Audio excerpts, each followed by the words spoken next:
mamatay ako, tutulo ang dugo ko sa sarili kong bansa na nakatayo ako sa sarili kong paa. Hindi ako magpapahuli ng buhay. Barilin na lang ninyo ako. Kung ako'y huhulihin ninyo, hindi ninyo ko mahuhuli ng buhay. Nagkasabuatan na ang rehimeng Marcos at ang mga puting yan na naririto na hawak na ang liig ng ating bansa. Ako'y mamamatay with honor. Tatayo ako para sa mga ilipit, kinunan ng katarungan, kinunan ng hustisya sa bansang ito. Ako po ay mayroong mensaheng ipaabot ngayon sa mga nangyayari sa ating bansa at nangyayari po sa akin, sa KOJC at sa lahat ng mga pangyayaring itong hindi natin inaasahan na ito'y mangyayari ngayon sa ating bansa.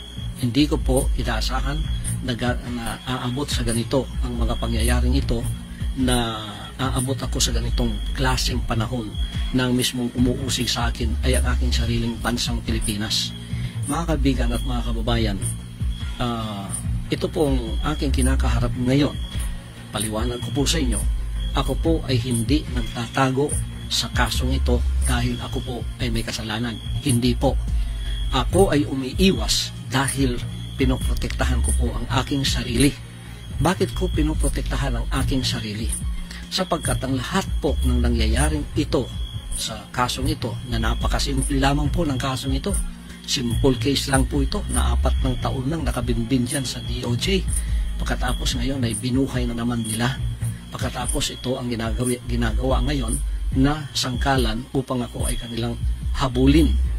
Mga kaibigan at mga kababayan, umiiwas po ako sa pangyayaring ito dahil hindi po katulad ang kasong ito ng kanila ni Congressman Tebes at ni General Bantag. Hindi po. Si General Bantag at si Tebes ang kumakalaban po sa kanila ngayon na tumahabol ay ang gobyerno lamang ng Pilipinas. Ang sa akin po ay complicated, sapagkat meron po akong ginawang kaso sa Amerika. Ang gumawa ng mga kasong ito ay yung pong mga magnanakaw dito sa bansang kaharian na nung sila'y nahuli, lumayas at nag-iwan ng kaso kasi mga abogado po yung dalawa doon. Pagkatapos iniwan nilang kasong ito na ginamit nila itong alias Amanda para ako po ay magkaroon ng kaso dito, at dinamay pa yung 5 kong kasamahan na puro inosente. Pagkatapos po pupunta sila ng bansang Amerika ay gumawa na naman po ng kaso doon. Pagkatapos pinaniwalaan naman sila ng bansang puti, sapagkat meron din siguro silang interest sa akin at sa paglago ng bansang kaharian sa Amerika. Kaya nagkasundot, nagkasabwat sila, kaya nagkaroon po kami ng kaso sa Amerika. Hindi po namin gawa yun, gawa po nila yun. Pagkatapos nito, hinarap po namin ang kasong yun sa Amerika, 43 counts, kumuha kami ng 22 abogado doon at hinarap ang kasong yun na meron akong sagot ang lahat ng kanilang mga inakusa sa amin. Naghihintay na lang kami ng panahon kung kailan yun ang trial mangyayari. At 3 taon na nilang pinopostpone. At least ngayon po November 5 matutuloy na. Kaya sila po ay wala ng ingay doon sa Amerika, sapagkat ito ay naharap na po ng aking mga abogado. Ngayon, naging complicated po ang aking sitwasyon dito sa bansang Pilipinas mulang nanalo si Bongbong Marcos at naging presidente siya. Nang pumunta siya ng bansang Amerika, nagbago na po ang ihip ng hangin kasi nung bumalik siya rito, kaibigan na niya ang bansang puting Amerika, kaibigan na po niya ang bansang ito at inopen na niya ang Pilipinas. Kaya nagkaroon tayo ng mga Amerikanong marami dito. Nandiyan na yung EDCA at hindi lamang po yun ang naging open, pati po ako, ang kaso ko ay naging complicated dahil isinama na po sa sitwasyon na mga puting yan ay naririto at ako po ay hiningi na nila sa kamay ng rehimeng Marcos. Kaya noong December 21 o 22, nagkasundo na po yung dalawang yan, ang rehimeng Marcos, si Marcos mismo at ang FBI at CIA. Nagkasundo na po na ako'y ibigay sa kanilang kamay, ibigay ni Marcos ako sa kamay ng mga puti. At mula noon, under surveillance na po ako dito sa aking sariling bansa. Diyan sa aking mga compound, meron ng mga drones, araw at gabi, gawa po ng mga puti yun. Pagkatapos po, naghanda kami kasi ayaw po nila ang tinatawag na extradition, kasi may extradition treaty tayo. Yun ang legal na paraan para ako ay humarap sa kaso doon sa Amerika using my constitutional rights. Ayaw nilang dumaan doon sa prosesong yon legal sapagkat magiging matagal daw. Ngayon, mga kaibigan at mga kababayan, bakit po ako ay under surveillance ng mga puti? Kasi ang gusto po nila ay rendition, yung extraordinary rendition, maaaring kidnapping at maaari pong assassination. At mayroon pa po akong patong na $2 milyong sa ulo ko. Ibig sabihin 110 million pesos ang reward o ang award noong pwedeng humuli sa akin o kaya pwedeng gamitin para ako ay mapasakamay nila ng mga puting ito. Kaya naging complicated po ang kasong yan sapagkat nung nalaman namin extraordinary rendition ang kanilang gagawin na lulusubin kami na illegal sa aming mga compound, nakita po ninyo naghanda na kami. Araw at gabi ay meron po kaming paghahandang ginagawa na anumang oras na kami lusubin illegally, kami po ay tatayo sa aming mga paa, tatayo at ipagtatanggol namin ang aming sarili at ang aming mga propriedad na gusto nilang lusubin at gusto nilang by force papasok po sila upang gumawa ng extraordinary rendition. Yan po ay pinatotohanan noong February nung dumating yung 4 mga abogado dito at sinabing ganun nga ang kasunduan nitong rehimeng Marcos at ng mga puting ito na FBI o kaya CIA. Kaya po kami naghanda sa compound namin sa Tamayong, compound sa Davao, compound kahit saan. May mga drones po. Drones yon ng mga puti na nagsusurveillance sa amin. Nung nakita nilang kami handang-handa para harapin sila sa mga illegal na gagawin nila araw man o gabi, ang ginawa po mga kaibigan, pumasok itong playbook nila na noong pang November ay sinabi na ni Maharlika at ng ating VP na tatrabahuin nila ako, tatrabahuin nila ang Kingdom at tatrabahuin nila ang SMNI, kukuhanin ng prangkisa at yung mga workers ko, active man o hindi, bibilhin po nila at gagawa sila ng mga kaso laban sa akin na puro kasinungalingan. Diyan na po pumasok ang Kongreso at ang Senado. Kongreso po walang dahilan, pinatatawag pagkatapos ang kanilang playbook ginawa na kukunin o kaya iligwak ang prangkisa ng SMNI. Lahat po ng pangyayari doon puro murmurong lang po yun. Pagkatapos ako pilit nila akong pinaaten kahit nakita nila sa mga dokumento na hindi po ako kasali na sa mga opisyal ng SMNI, pero pinipilit pa rin nilang ako ay pumunta doon. Bakit? Yun po ay patibong sapagkat pag anytime pumunta ka doon, siguradong ang endgame ay pupunta ka sa kamay ng mga puti. Extraordinary rendition pa rin. Sa sarili ko ang lugar, gusto nila akong pasukin, lalo na kung pupunta na ako doon. Iko-contem ka, pagkatapos dadalhin ka doon sa kanilang presuhan. Pagkatapos naghihintay na roon ng mga puti para ibigay ka sa kanilang kamay. Ganon din po dyan sa Senado. Bakit gumawa ng senaryo yan si Risa Contiveros? Nagbayan sila ng mga bayarang mga former worker ng mga sinungaling na mga witnesses.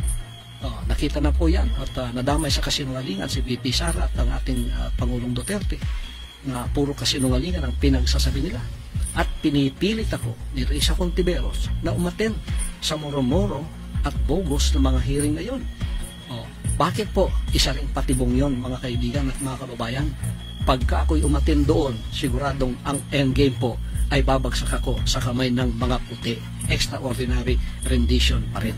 Nung hindi po nila magawa yun, kahit may mga warrant of arrest na sila, sapagkat hindi ako umaten sa kanilang mga hearing, kasi pinoprotektahan ko yung sarili ko, kasi alam ko ng lahat ng ito ay patibong lamang upang ang endgame ay magawa nga nila na ako ay ilagay sa kamay ng mga puti, sapagkat ang ating pong gobyerno at ang gobyerno ng mga puting ito ay nagkasabuatan na nga, hawak na nga sa liig ang ating gobyerno rito, kaya itong mga operatibang ito ay ginagamit na lamang whether they know it or not, sapagkat ginagamit na nilang batas laban sa akin upang ako ay kanilang mahuli, upang ako ay kanilang madampot at ibigay na sa kamay ng mga puti. Yun po ang endgame yan. Extraordinary rendition pa rin yan. Yung sinasabi nilang wala akong hold departure order, Pagkatapos sasabihin nila maging madugo kung sila ipapasok dito sa aking compound. Yun po ay mga patibong din. Ang ibig lang sabihin, umalis ka dyan kasi magiging madugo. Lalo po ako hindi aalis kasi ako'y tatayo sa mga illegal na activities na gagawin nila ng paglusog. Sabi nila wala na ka namang full departure order. Ang ibig sabihin, pwede kang lumabas ng bansa. Patibong din po yun sapagkat sa immigration pa, doon ka na huhulihin at ilalagay ka sa kamay pa rin ng mga puti. Yan po ang endgame dyan. Endgame dyan. Nangingialam po ang bansang ito. Ang bansang puti ang nangingialam sapagkat naging kasabuat na ng ating pamahalaan ngayon dito sa ating bansa. Kaya ang nasa likod po ng lahat ng ito ay ang mga puti. Ang mga drones na yan, surveillance na yan, CIA po yan, mga FBI po lahat yan. Ayaw nilang dumaan sa prosesong tama. Gusto nila extraordinary rendition. Bakit po? Sapagkat yan ay maaring kidnapping, maaring assassination, sapagkat pagka ako'y napunta sa kanilang kamay, sabi pa ng isang kaibigan ko sa Amerika dito, huwag mong asahan na ikaw ay babalik pa. Mababalitaan na lang namin na ikaw ay namatay sa pamamagitan ng natural causes na tulad ng heart attack. Ganyan ang mangyayari sa iyo. Playbook po yan. Playbook po yan. Yan po ay playbook ng CIA at ng FBI na nasa likod ng lahat ng ito. Puti po ang nasa likod ng lahat ng itong nangyayari sa akin ngayon. Kaya naging complicated kasi naging kaibigan nila at naging kasabuat ang rehimeng Marcos, ang administrasyong Marcos, at sila mismo, si Marcos mismo, ang pinagkanulo ako at ibinigay sa kamay ng mga puti na gagawin na nilang gusto nilang gawin sa akin sapagkat ayaw nila yung kaso doon sa Amerika na mapapahiya siguro sila. Ganito po ang mga senaryo ngayon na nangyayari ngayon sa ating bansa. Nung hindi po nangyayari ang lahat ng ito, hindi ako kumagat sa kanilang mga patibong. Anong ginawa nila? Binuhay nila ang kasong sobra 3 taon nang nandyan sa DOJ na mismo si Secretary Remulla noong nanalo na si Bongbong Marcos at hindi pa pupunta ng Amerika. Sinabi niya, very dismissible itong kaso na ito. Dismiss na ba natin, Pasto? Sabi niya, huwag muna kasi para merong katuwiran ka na para sa extradition na meron kapang kaso dito. Dismissible po yan. Kaya binangon yan. Ngayon, ginawa pang complicated. Hinati po. Isang kaso lang po yan. Hinati. Ang kalahati dito sa Davao, ang kalahati dyan sa Pasig. Ito'y panggigipit at pagpapahirap. Tingnan po ninyo, noong implement nila yung warrant of arrest, dito po, sa kasong itong binuhay nila, dismiss na po yan. Mag-4 na taon nang na-dismiss yan. Dapat nga wala ng prosecution, wala ng kaso yan. Dapat binasura na yan kasi fail to prosecute yan eh. Failure to prosecute. Kailangan ipasura na yan ayon sa batas. Pero binuhay. Pagkatapos nag-announce na si SOJ Remulla na ito ang mangyayari. So ito dito sa Davao available. Ang dito naman sa Pasig, hindi natin alam kung ano. Pero merong kalahati ng kasong ito nandyan sa Pasig ngayon. Ngayon, because we are law-abiding, nung lumawas ang warrant of arrest na ito pong 5 kong kasamahan na puro mga inosente, dinamay noong mga dissidents na lumabas dito, yung mga magnanakaw sa kaban ng bansang Carian, tapos lumayas at pinapaniwala itong mga puting ito na gumawa rin ng kaso sa Amerika, ay ganito po ang nangyari. Ngayon, iniwan nila yan dito. Simpleng kaso lang po yan. Napakasimple. Kung wala po nangingialam ang bansang puti, harapin ko po lahat yan. Napakasimple po ng mga kasong yan. Napakasimple po niyan. Kaya lahat na ginagawa nila sa Kongreso, sa Senado, puro po yan patibong. O hindi ko alam kung ang $2 million, which is 110 million pesos, nasa kamay na ng mga atat na ito na maging award nila. Kaya atat na atat silang ako ay kanilang madampot, mahuli. Makikinig ngayon ng PNP, NBI, CIDG. Baka hindi niyo alam ang mga bagay na ito na kayo ay sumusunod lamang at hindi nyo alam ang mga bagay nito na sinasabi ko. Dapat malaman ninyo na itong kaso kong ito complicated sapagkat 2 bansa ang nagkasabuat. Bansang puti at bansang Pilipino ang nagsabuatan para ko damputin at ang endgame ay extraordinary rendition, which may be kidnapping and which may be assassination. At ako ay very inclined ako na assassination talaga ang mangyayari sapagkat para bang iniisip nilang ako ay mayroong kinalaman sa politika dito at ako'y hadlang sa kanilang mga plano na politikal. Ay, hindi ko po kasalanan maging kaibigan ko si Pangulong Duterte. Bata pa po kami, magkaibigan na kami. Prosecutor pa lang siya, magkaibigan na kami. Hanggang ngayon, hindi ko po kasalanan yun, hindi rin niya kasalanan yun. Bakit ninyo ginagawang kasalanan para sa amin yan? Hindi ko rin kasalanan naging politiko siya, at hindi ko rin kasalanan na ako ay naging isang ministro ng kingdom at lumago sa buong sanlibutan. Hindi ko rin kasalanan yun. Ngayon, ginagawa ninyong kasalanan sa amin yun. Problema po ninyo yun. Ngayon, ako po ay hindi nagtatago sa kasong itong napakasimple. Malayo po yun. Kayang-kaya ko pong harapin yan. Kaya ko nga harapin sa Amerika kung dadaan lang sila sa tamang proseso. O ito pang sa aking sariling bansa. Naging complicated po ito sapagkat ang lahat ng ginagawa nilang ito, patibong po. Bakit ginawa nilang available dito sa Davao? Para ko'y lumitaw at pumunta doon. Tapos naghihintay yung Sergeant at Arms na may warrant of arrest. Dadalhin din ako sa Maynila. Pagdating doon, yun po ang endgame. Extraordinary rendition pa rin. Babagsak pa rin ako sa kamay ng mga puti. Gusto ko bang o hindi? Dito nga sa aking compound, sinusurveillance ako kung paano nila akong pasukin. Lalo na kung akong kusang loob pupunta doon na para kang manok na pumunta sa bitag na alam mong bibitagin ka. Kaya hindi po ako nagtatago nang dahil sa ako'y may kasalanan o kaya ang aking mga kasamahan na kawawa naman, tingnan niyo yung ginawa sa kanila o pinasuot ng orange na para bang may mga kasalanan na sila sapagkat yan ay proseso. Nagpapasakop po kami, law-abiding po kami or nation building po ang aking pakay. Ang aking pong ministry mapayapa, walang nangingialam po. Kami ay tumutulong sa ating bansa. Alam po ninyo lahat yan. Hindi ko na dapat i-explain lahat sa inyo yan. Ngayon, bakit po ako ay hindi pupunta doon? Simple lamang po yan. Available pagkatapos, simpleng kaso pa. Pero ang endgame, dadalhin ka rin sa Maynila. Dadalhin ka rin doon. Hindi ka nila mapapunta doon sa Senado. Ganito yung kanilang endgame. Doon pa rin ang bagsak po. Ang katapusan, extraordinary rendition pa rin. Babagsak pa rin ako sa kamay ng mga puti. Mga kaibigan, yan po ang iniiwasan kong mangyayari sa akin sapagkat I am preserving myself. Ito po ay wisdom ng Panginoong Diyos to preserve myself. Iniingatan po ako ng Ama na hindi ako pupunta sa patibong ng tao para mangyari ang kanilang gustong gawin sa akin na kanila akong bawian ng buhay sapagkat ako'y hadlang sa kanilang mga plano. Yan po ay pag-iingat ng banal na Diyos sa akin. Gusto ninyo akong lumitaw para harapin ang lahat ng ito? Ito po ang kondisyon ko. Bigyan ninyo ko ng garantiya na hindi mangingialam ang mga puti sa kasong ito sa Pilipinas. Hindi mangingialam ang FBI, ang CIA, ang US Embassy. Bigyan ako ng garantiya ng Presidente ng Pilipinas. Bigyan ako ng garantiya ng Secretary of Department of Justice Boying Remulla. Written po yan, written. Bigyan ako ng garantiya ng PNP head na si Marbil, General Marbil. Bigyan ako ng garantiya ng NBI head at CIDG. May garantiya na hindi mangingialam ang Amerikano at walang mangyayaring extraordinary rendition. Ako po ay lilitaw at haharapin ko ang lahat ng kasong yan kahit saan nyo dalhin dito sa Pilipinas, maging Pasig man o maging dito man. Pagkatapos si Hontiveros dyan sa Senado, ihinto mo na ang iyong murmuro na hearing, dumiretso ka na sa korte, tulungan mo yung mga sinungaling na mga witnesses na yan na gumawa na sila ng affidavit sapagkat idagdag mo na yan sa kaso. Doon din ang bagsak natin, kaya doon ka na pumunta. Huwag ka nang magpa-arte-arte pa dyan sa Senado. Ang dami mong arte.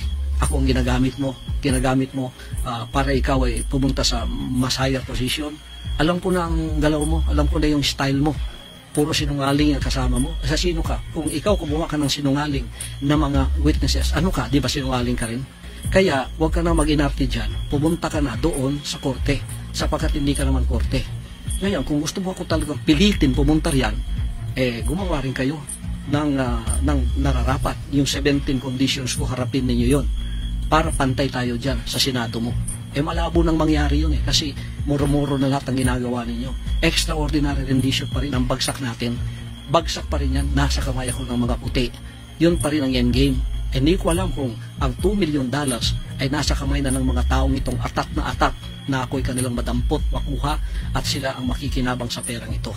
Hindi ko alam Pero yun ang endgame na alam kong mangyayari. Kaya umiiwas ako sa injustice na yan.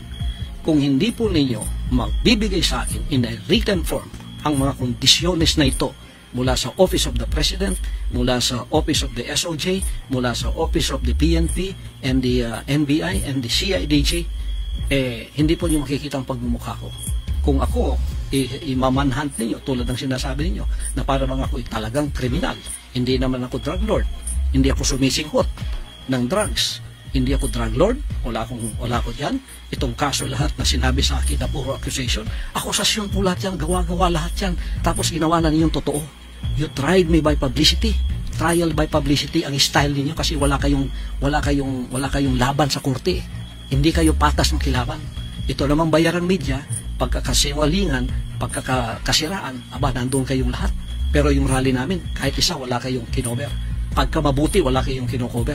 Lahat ng binabalita niyo sa akin, puro masama. Kasi masasama din kayo, bayaran kayo ang tawag ko. Sorry media, kasi may media rin kami, ang SMNI. Hindi niyo mabili yan ngayon, ginugurgur ninyo dahil hindi niyo mabili. Ngayon, maliban kung bigyan niyo ako ng garantiya na hindi mangingialam ang mga puti, FBI, CIA o sino pa man sa kanila, haharapin ko ang kaso yan. Simple po mga kasong yan. Lalo na puro mga sinungaling ang kaharap namin. Dokumento po ang nasa aming mga kamay. Bakit hindi ko haharapin? Umiiwas po ako dahil ang playbook ninyo, alam ko, ang katapusan is extraordinary rendition.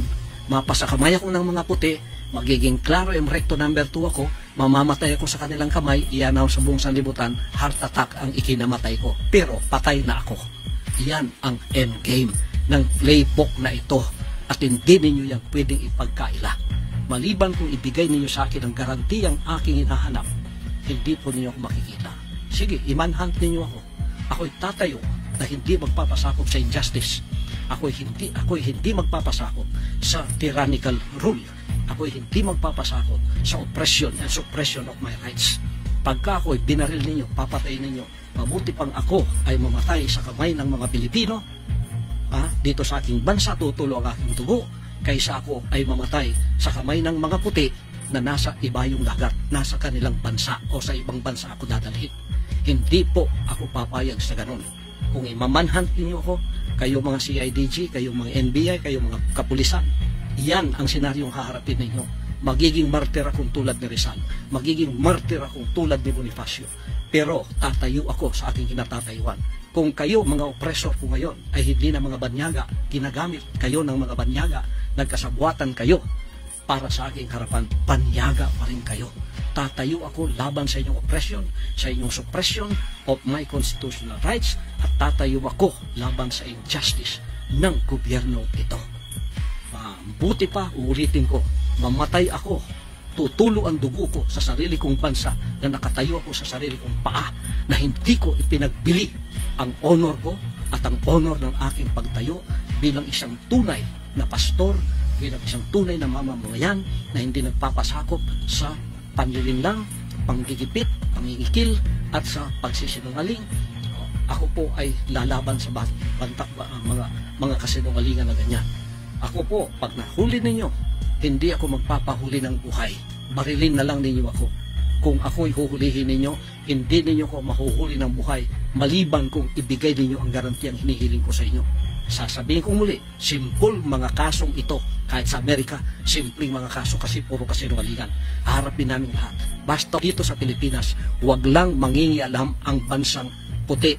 Yung mga puting yan, wag lang mangingialam sapagkat nagkasabuatan na ang rehimeng Marcos at ang mga puting yan na naririto na hawak na ang liig ng ating bansa. Yan po ang endgame nila at ito rin ang endgame ko. Kung ang endgame nila, bawian ako ng buhay sa kanilang kamay, hindi ako papayag. Kung ang endgame nila ganun, hindi ako papayag. Ang endgame ko, mamamatay ako sa kamay ng mga Pilipino, okay sa akin yun. Basta nakatayo ako sa aking sariling prinsipyo, values, hindi ko pinagbili. Bansang kaharian. At nga po ninyo, ako'y mamamatay with honor. Tatayo ako para sa mga Pilipin. Kinunan ng katarungan, kinunan ng justisya. sa bansang ito. Dito tutulo ang aking dugo. Dito ako mamatay. Bahala na, basta Pilipino ang papatay sa akin, okay sa akin yun. Yun lang po. Pagpalain tayong lahat ng ating dakilang Ama at naway manumbalik ng kapayapaan, ng katarungan, justisya sa bansang ito. Salamat po. Umani naman ito ng iba't ibang reaksyon mula sa ating mga netizens. Ayon kay Hansam Ligtas, may pastor ba natakot sa investigasyon? Sabi mo you are the son of God, harapin mo kung wala kang tinatago. Pahayag naman ni Fernando Domingo, Pastor, mas mabuti kung harapin mo yung nagrereklamo sa iyo, para naman maipagtagol mo ang sarili mo at masasabi mo na wala kang sala. At ito naman ang saloobin mula sa ating kababayan na si Joe Gamabay, sa korte po kayo magpaliwanag Pastor kung malinis ka sa kaso mo. Linisin mo para sa ganun malinis ang record mo. Sa korte lang po kayo humarap kung ayaw nyo sa Senado. Mga kababayan, feel free to comment below para maglabas ng saloobin sa balitang ito.